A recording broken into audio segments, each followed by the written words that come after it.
हाँ भाई final year. तो ये बात थी आपकी एलिमेंट्री कैनाल से रिलेटेड। मैम डोंट वरी, ये रहे सभी students.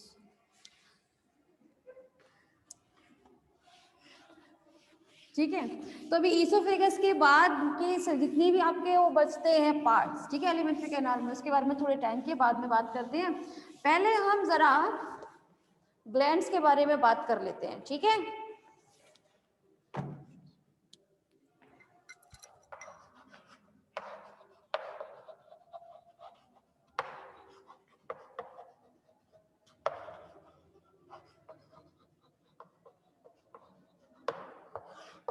Glands of the oral cavity के बारे में, ठीक है। तो क्लास जब हम बात करते हैं glands of the oral cavity, तो सबसे पहले हम बात करते हैं आपके फिशेस के बारे में, ठीक है।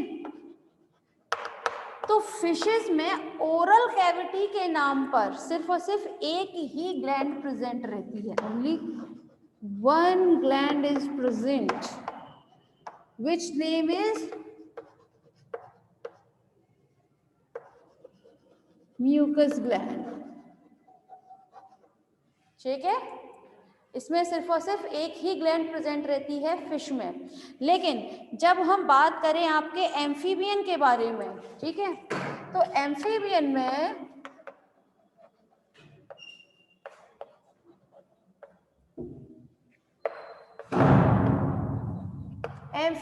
में प्रेजेंट रहती है आपकी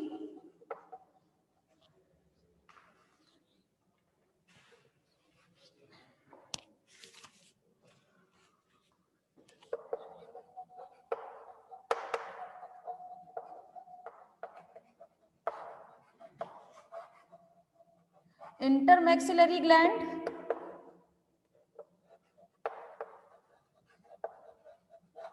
लिंगुअल ग्लैंड, ठीक है। अब चूंकि देखिए जब हम बात कर रहे हैं मैक्सिलरी ग्लैंड या फिर लिंगुअल ग्लैंड के बारे में, तो नाम से पता चल रहा है ये लिंगुअल ग्लैंड जो है ये कहाँ प्रेजेंट रहती है, ये जनरली प्रेजेंट रहती है आपकी, ये जो जीभ होती है ना, टंग है ना, तो टंग रीजन पे प्रेजेंट रहती है आपकी लिंगुअल, ठीक है। और मैक्सिलरी जो होती है वो जनरली प्रेजेंट होती है आपकी ईयर्स या जॉज की उस तरफ, ठीक है ना। क्या फंस है मेरी पैर में, ठीक। जब हम बात करें अब नेक्स्ट आपके बर्ड्स के बारे में, तो बर्ड्स में सिर्फ 2 ग्लैंड्स प्रेजेंट रहती हैं। First is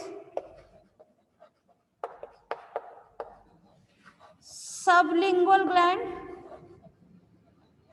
and second is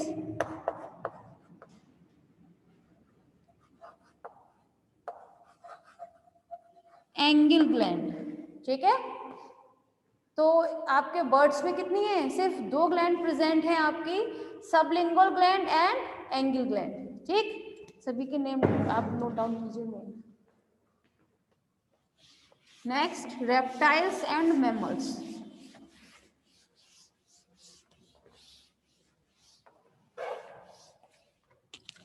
आप लोग जानते हैं अगर हम बात करें रेप्टाइल्स के बारे में,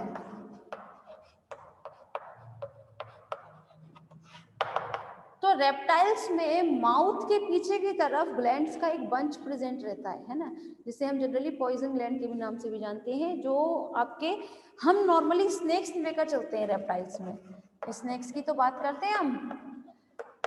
तो स्नेक्स में ये जो आपके पॉइजन ग्लैंड होते हैं वो बाहर किससे निकलते हैं, किसके थ्रू निकला करते हैं, अगर वो आपको काटते हैं, इंजेक्ट करते हैं अपना पॉइजन, तो किसके थ्रू आपके अंदर जाएगा वो पॉइजन, स्टिंग तो उसमें प्रेजेंट होती है हनी बी में, हनी बी का पॉइजन वो अलग होता है, स्नेक्स का अलग होता है। टीथ, हाँ वेरी गुड। तो टीथ को बेसिकली कुछ बोलते हैं, कभी सुना हो टर्म तो, एक्चुअली जैसे कहते हैं ना हाथी के दांत खाने के और दिखाने के और होते हैं, है ना, सिमिलरली इसमें भी जो टीथ होते हैं ना वो इनके अलग हुआ करते हैं, जो पॉइजन ग्लैंड इनमें प्रेजेंट होता है उन्हें हम जनरली बोलते हैं फैंग्स, फैंक्स, है ना, फैंक्स के थ्रू वो हमेशा काटा करते हैं और फैंक्स हमेशा थोड़े से लार्ज साइज में होते हैं, है ना। तो फैंक्स हमेशा याद रखिएगा, ये टर्म बहुत इंपॉर्टेंट होता है। तो जब हम बात करें क्लास रेप्टाइल्स की, तो रेप्टाइल्स में प्रेजेंट होते हैं पैलेटाइन, लिंगुअल, सबलिंगुअल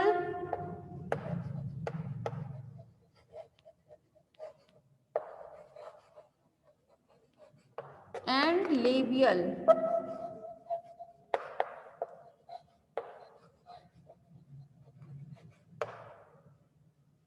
ठीक है, तो जब हम बात करते हैं आपके पॉइजन ग्लैंड के बारे में, ठीक है, तो ये जो पॉइजन ग्लैंड होता है ये जनरली इस लेबियल ग्लैंड का ही मॉडिफाइड फॉर्म होता है।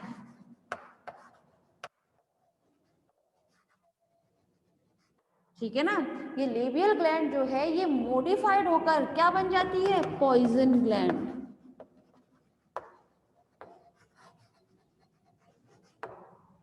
ठीक है, तो ये बात रही आपके रेप्टाइल्स के बारे में। जैसे पैलेटाइन है तो जाहिर सी बात है ये कहाँ प्रेजेंट होगी, ये जो हमारी जीभ होती है टंग, इसके नीचे की तरफ। ठीक है, और आपकी लिंगुअल, सबलिंगुअल ये भी यहाँ, या तो ये तालू वाला रीजन जो होता है वहाँ प्रेजेंट रहती है, फिर जीभ तो है ही आपकी मेन, है ना, टंग वाला रीजन।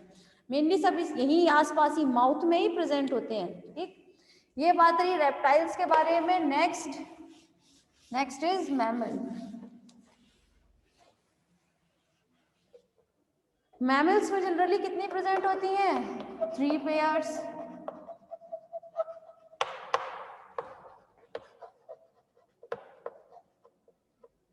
ठीक है, लेकिन किसी किसी मैमल में आप 4 पेयर्स भी देखेंगे। 3 पेयर्स ह्यूमंस में प्रेजेंट होती हैं और कैट वगैरह में जनरली देखने को मिलती है। ठीक है, लेकिन किसी किसी मैमल में 4 भी प्रेजेंट होती हैं, 4 पेयर्स। सॉरी, हाँ बिल्कुल, आप हॉर्स में भी देखिए।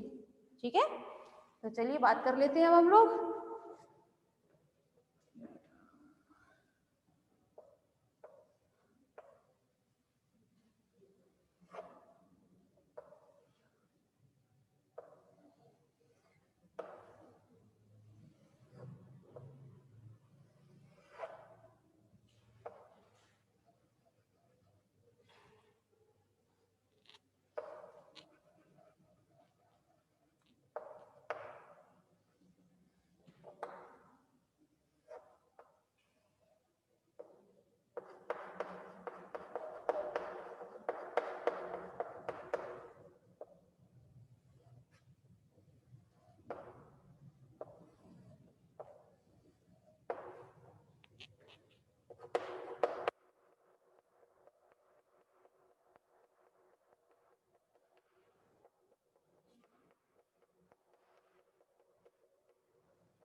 हाँ भाई, जब हम बात करें आपकी इसमें 3 पेयर्स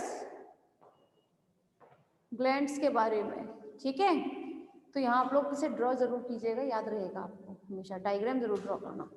जब हम बात करते हैं क्लास पैरोटिड ग्लैंड के बारे में, तो ये पैरोटिड ग्लैंड जो है ये प्रेजेंट होती है नियर टू ईयर। ठीक है, ये हमारे कान के पास में मौजूद होती है। वहीं जब हम बात करें सब मैक्सिलरी ग्लैंड के बारे में, तो सब मैक्सिलरी ग्लैंड जो है ये प्रेजेंट होती है, जॉज होता है ना, ये नीचे वाला जॉज जो है, ठीक है, इसके पीछे की तरफ मौजूद होती है। ये नीचे वाला जॉज जो होता है ना, इसके पीछे की तरफ मौजूद होती है ये कौन सी, सब मैक्सिलरी ग्लैंड। ठीक है, वहीं जब हम बात करें आपके सब लिंगुअल जॉज के बारे में, तो सब लिंगुअल जॉज जो है ये हमारे जीभ के नीचे मौजूद होती है। ठीक है, तो इसीलिए ये डायग्राम भी ड्रॉ इसीलिए करवाया स्पेशली। ठीक है ना, बनाएंगे। ठीक है, तो चलिए यहाँ कंप्लीट होते हैं आपके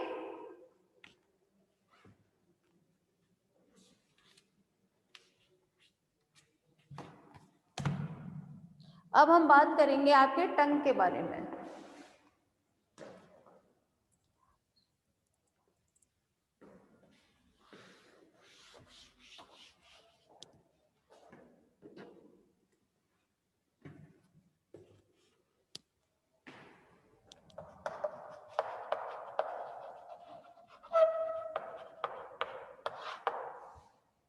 ठीक है, तो जब हम बात करें टंग के बारे में क्लास, तो टंग में सबसे पहले हम बात करने वाले हैं आपके फिशेस के बारे में। ठीक है, तो फिशेस में जो टंग होती है, ठीक है, वो हमेशा अपने टंग को ज़्यादा मूव नहीं करा सकती, आई मीन टू से उसको बाहर नहीं निकलती ज़्यादातर, है ना, लेकिन प्रेजेंट ज़रूर होती है। ये इसमें जो टंग होती है जनरली मस्क्यूलर होती है। हम लोग जानते हैं हम लोगों की टंग जो होती है वो कैसी होती है, मस्क्यूलर ही होती है। लेकिन फिशेज में और हम लोगों में क्या डिफरेंस रहता है कि मैमल्स जो होते हैं वो अपनी टंग को इजीली मूव करा सकते हैं, अंदर और बाहर निकाल सकते हैं। ठीक है, लेकिन जबकि फिशेज में ऐसा नहीं होता, वो हमेशा एक जगह चिपकी हुई रहती है। ठीक है, चलिए ये तो ड्रॉ कर लिया होगा उपसो।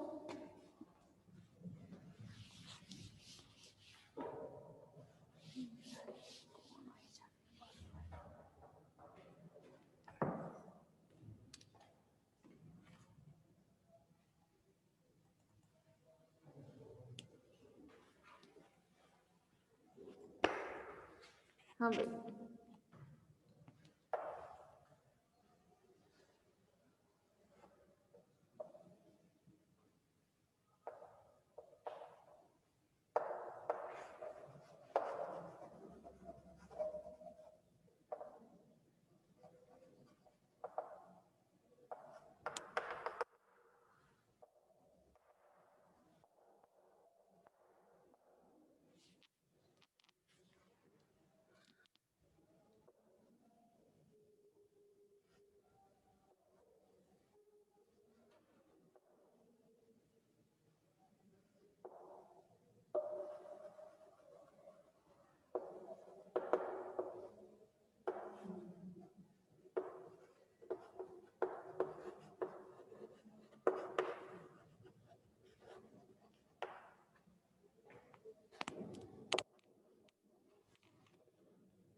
अब नेक्स्ट हम बात करेंगे, ध्यान दीजिएगा, यहाँ ये 3 डायग्राम जो बनाए हैं, first is fish, second is frog and third is snake. ठीक है, यहाँ पे न्यूरोमैटिक्स वगैरह बनाया नहीं है, सिर्फ आप एक ही एनिमल के उसमें देखिएगा। जब हम बात करते हैं क्लास अब नेक्स्ट आपके एम्फीबियन के बारे में। ठीक है,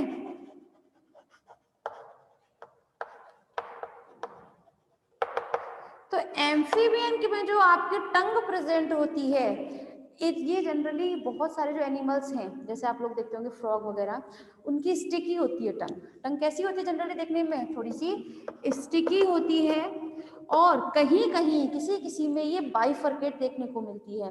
बाइफरकेट मतलब इसमें ब्रांच्ड होती है कुछ चीजें। ठीक है ना, और साथ में कुछ एनिमल्स ऐसे होते हैं जैसे क्रोकोडाइल, दरियाई घोड़े जानते हैं आप लोग, ठीक है, वो, और भी एक दो आपके एम्फीबियन ऐसे हैं जो अपनी, उनकी जीभ तो प्रेजेंट होती है, आई मीन टू से टंग तो प्रेजेंट होती है, मगर वो उसको अपने मुंह से बाहर नहीं निकाल पाते हैं। कभी भी क्रोकोडाइल अपनी टंग को बाहर नहीं निकाल पाता है ना। लेकिन एम्फीबियन में कुछ मसल्स प्रेजेंट होती है इनकी टंग में।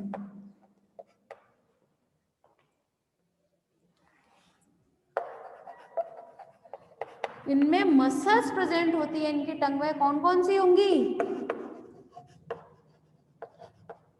प्रोट्रैक्टर मसल एंड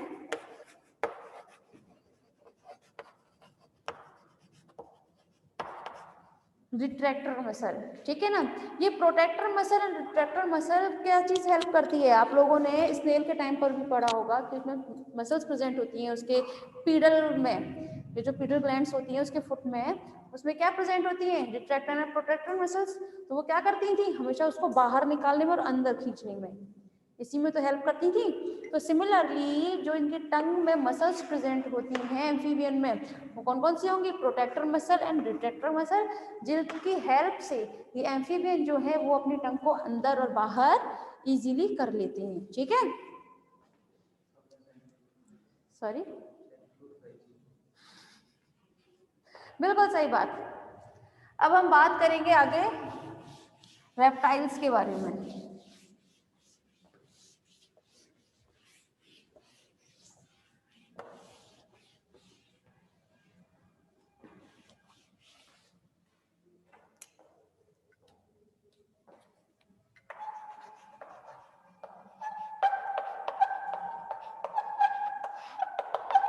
रेप्टाइल्स में जनरली जो वो होती है टंग, ठीक है, वो कैसी देखने के लिए मिलती है आपकी?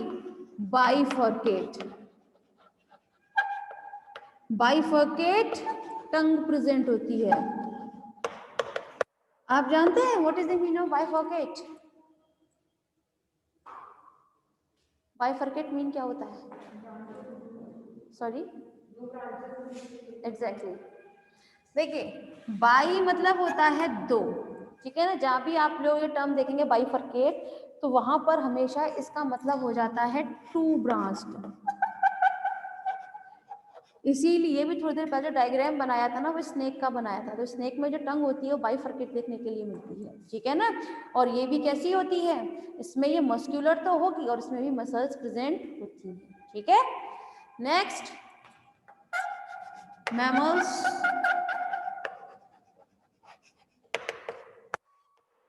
मैमल्स में जब हम बात करें क्लास टंग में, ठीक है, तो टंग में एक तो सलाइवरी ग्लैंड प्रेजेंट होती हैं आपकी, ठीक है। क्या प्रेजेंट होती है? सलाइवरी ग्लैंड प्रेजेंट होती है इसमें। और इसमें जो टंग होती है क्लास, ये बहुत मस्कुलर हुआ करती है। कैसी होती है? मस्कुलर टंग, जिस पर लगे रहते हैं आपके टेस्ट बर्ड्स। टेस्ट बर्ड जानते हैं ना आप लोग? तो खैर बहुत पहले पढ़ाया जाता है टेस्ट बर्ड के बारे में। कौन कौन से होते हैं टेस्ट बर्ड? बिटर, शोर, स्वीट, ठीक है ना।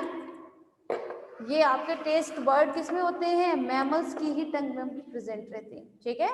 तो यहाँ कंप्लीट होता है आज का आपका टॉपिक। इसके आगे हम लोग कल बात करेंगे अब।